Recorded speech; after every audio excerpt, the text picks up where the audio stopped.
Imagine être célébré comme un héros, commander des armées gigantesques et être considéré comme l'homme le plus puissant de Rome, puis finir assassiné dans une petite barque, loin de chez toi.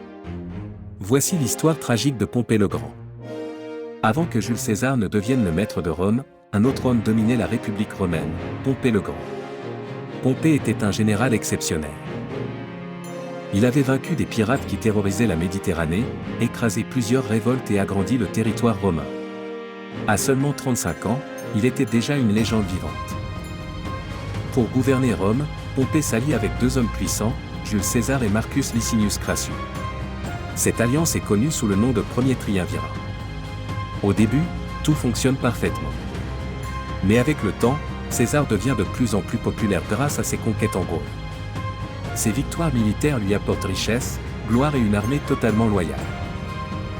Pompée commence alors à voir César comme une menace. Lorsque Crassus meurt au combat et que l'épouse de Pompée, qui était aussi la fille de César, décède, le lien entre les deux hommes se brise complètement. Rome se retrouve divisée en deux camps. D'un côté, César. De l'autre, Pompée. En 49 avant Jésus-Christ, César franchit le célèbre fleuve Rubicon avec son armée. C'est le début d'une guerre civile qui va bouleverser le monde romain. Pendant plusieurs mois, les deux plus grands généraux de Rome s'affrontent. Finalement, en 48 avant Jésus-Christ, les armées se rencontrent lors de la célèbre bataille de Pharsale. Malgré son avantage numérique, Pompée est vaincu. Son armée s'effondre. Son rêve de reprendre le contrôle de Rome disparaît en une journée. Comprenant que tout est perdu, Pompée s'enfuit vers l'Égypte. Pourquoi l'Égypte? Parce qu'il pense y trouver des alliés. Des années auparavant, il avait aidé la famille royale égyptienne. Il est convaincu qu'on l'accueillera comme un ami. Mais en Égypte, le jeune roi Ptolémée XIII est entouré de conseillers ambitieux. Ils savent que César approche. Ils pensent alors à un plan terrible. Si nous tuons Pompée, César nous remerciera. Lorsque le navire de Pompée arrive près des côtes égyptiennes, des représentants du roi viennent le chercher dans une petite embarcation. Pompée ne se doute de rien. Il monte à bord.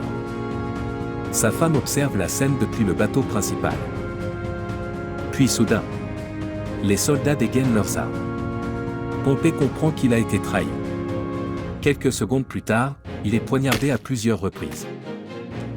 Le grand conquérant de Rome meurt sans armée, sans défense et sans gloire.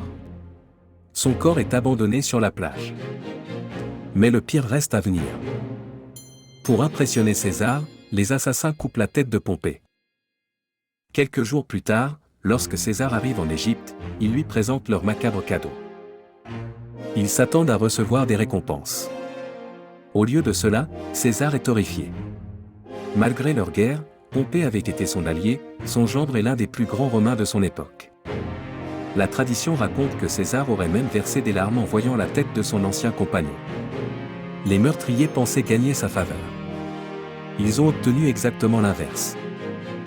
Peu après, César intervient dans les affaires égyptiennes et soutient Cléopâtre VII contre Ptolémée XIII. Une guerre éclate. Ptolémée XIII meurt noyé dans le Nil. Ainsi, la trahison qui devait sauver le roi d'Égypte finit par provoquer sa chute. Conclusion. Pompée avait vaincu des royaumes, des pirates et des armées entières. Mais il n'a pas été vaincu par un grand général. Il a été trahi par ceux qui prétendaient l'accueillir comme un ami. Et sa mort reste l'une des trahisons les plus célèbres de toute l'histoire.